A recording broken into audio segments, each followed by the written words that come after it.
कृष्णाय वासुदेवाय हरये परमात्मने प्रणतः क्लेशनाशाय गोविंदाय नमो नमः। राधे राधे दोस्तों, आज हम श्रवण करेंगे कार्तिक मास महात्म्य में अध्याय 23 की कथा।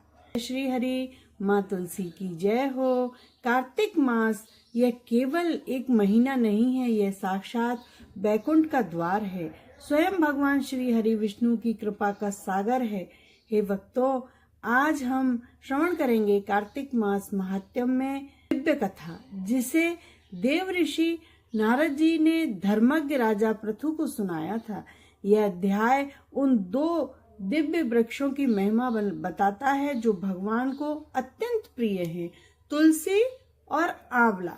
जी राजा पृथु से कहते हैं, हे राजन, कार्तिक व्रत के उद्यापन में तुलसी जी की जड़ में भगवान विष्णु का पूजन किया जाता है, क्योंकि वह मूल स्थान है जहाँ भगवान स्वयं निवास करते हैं। जिस घर में तुलसी वन है, यानी तुलसी का पौधा है, वह घर कोई सामान्य निवास नहीं रहता है, वह साक्षात तीर्थ बन जाता है। उस घर के पास यमराज के दूत फटकने की भी हिम्मत नहीं करते। तुलसी का एक एक पत्ता, एक एक डाल सभी पापों को नाश करने वाली है और भक्तों के सभी अभीष्ट कामनाओं को पूर्ण करने वाली है।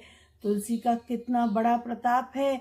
जो मनुष्य प्रेम से तुलसी का पौधा लगाता है, उसे जीवन में कभी यमराज का मुख नहीं देखना पड़ता। जो प्राणी तुलसी जी की मंजरी धारण करके या जिसके मुख में तुलसी दल हो, वह शरीर को त्यागता है, तो वह कितने ही पापों से युक्त क्यों न हो, यमराज उसकी दृष्टि तक नहीं डालते। तुलसी दल से भगवान का पूजन करने वाले को इस संसार में पुनः गर्भ धारण नहीं करना पड़ता, अर्थात उसे जन्म मरण के बंधन से मुक्ति मिल जाती है। जानते हैं क्यों?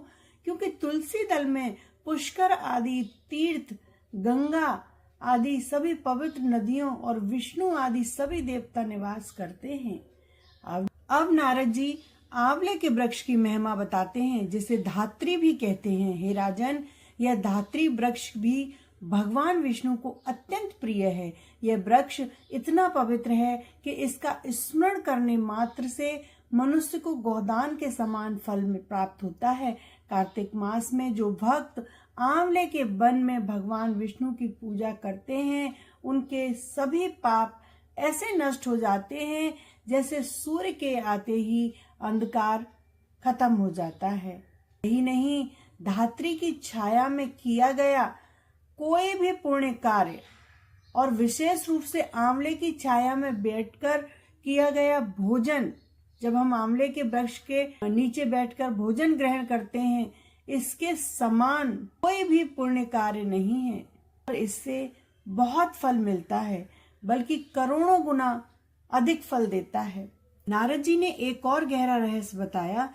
जब सूर्य तुला राशि में होते हैं, यानी पूरे कार्तिक मास में, उस समय इस आंवले के वृक्ष में समस्त तीर्थ, सभी ऋषि मुनि, सभी देवता और सभी यज्ञों का वास होता है। और एक बहुत ही विशेष नियम है, जो मनुष्य द्वादशी तिथि को तुलसी दल सहित और पूरे कार्तिक मास में आंवले की छाया में बैठकर भोजन करता है, उसके 1 वर्ष तक के अन्न दोष भी समाप्त हो जाता है। हे राजन, लक्ष्मी की इच्छा रखने वाले को तो सदैव आंवले के जल से स्नान करना चाहिए। नारद जी ने अंत में कहा, हे पृथु, धात्री और तुलसी जी की महत्ता को वर्णन करना स्वयं ब्रह्मा जी भी समर्थ नहीं है। यही कारण है इन दोनों की जन्म कथा और महात्म्य को सुनने वाला मनुष्य अपने पूरे वंश के साथ भगवान की भक्ति को प्राप्त करता है और अंत में परम मोक्ष को प्राप्त कर बैकुंठ धाम में निवास करता है। हे विष्णु भगवान की जय, लक्ष्मी माता की जय। श्री कृष्ण गोविंद हरे मुरारी, हे नाथ नारायण वासुदेवा।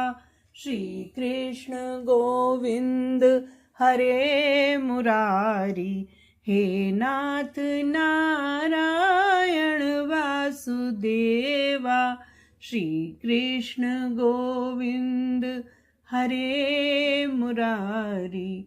हे नाथ नारायण वासुदेवा।